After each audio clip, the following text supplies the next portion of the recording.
Hi friends, எல்லாருக்கும் வணக்கம். எல்லோரும் எப்படி இருக்கீங்க?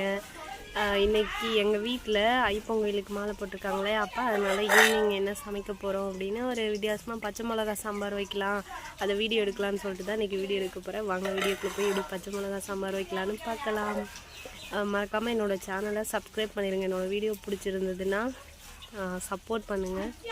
மாலை போட்டிருக்க டைமில் ஒரே மாதிரி சாம்பார், புளிக்குழம்பு, வத்த குழம்பு, பருப்பு குழம்பு இதே மாதிரியே சாப்பிட்டு பழகிட்டோமா, சரி வித்தியாசமாக இன்றைக்கி வைக்கலாம் அப்படின்னு சொல்லிட்டு தான் பச்சை மிளகாய் மட்டும்னா வெறும் பச்சை மிளகாயை மட்டும் போட்டு சாம்பார் வைக்க மாட்டாங்க, அது கூட காய்கறி சேர்ப்பாங்க. என்ன இந்த மிளகா பொடி மசால் தூளெல்லாம் சேர்க்காம பச்சை மிளகா கொஞ்சோண்டு மல்லித்தூளும் மஞ்சத்தூளும் சேர்த்து சோம்பு சீரகம் அரைச்சி ஊற்றிக்குவாங்க. இதுதான் பச்சை மிளகா சாம்பார். இப்போ நான் என்ன பண்ண போனேன்னா, அரைச்சி வச்சுருக்கேன் வெங்காயம் தக்காளி போட போகிறேன். வெங்காயம் தக்காளி கொஞ்சம் பச்சை மிளகா குவான்டிட்டி கொஞ்சம் ஜாஸ்தி சேர்த்துக்க வேண்டியதுதான். சரிங்களா? தெரியுதா? பச்சை மிளகா ஒரு 2 தக்காளி, ஒரு 10 பச்சை மிளகா இருக்கும், ஒரு 2 வெங்காயம். இது ஒரு 5 பேருக்கு இந்த சாம்பார்.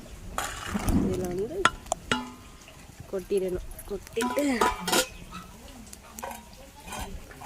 அப்படியே மூடி வச்சிட வேண்டியதுதான். அந்த பச்சை மிளகாயோட ஃப்ளேவர் அந்த பருப்புல இறங்குமா, அது நல்லா டேஸ்ட்டாக இருக்கும். இதில் சோம்பு தேங்காய் அரைச்சி ஊற்றும் போது கொஞ்சம் நல்லா டேஸ்ட்டாக இருக்கும்.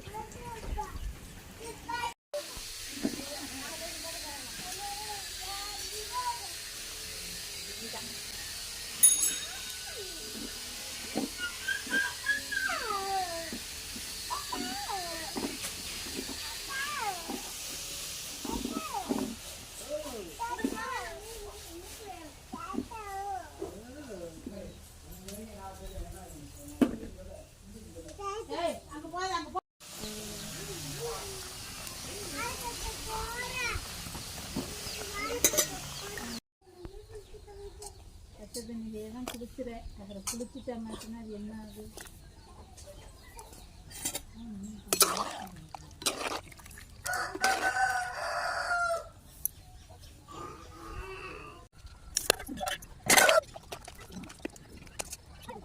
மிளகா சாம்பாருக்கு சோம்பும் தேங்காயும் அரைச்சி ஊற்றணும். அப்போ தான் நல்லா டேஸ்ட்டாக இருக்கும் இந்த சாம்பார் சாப்பிட.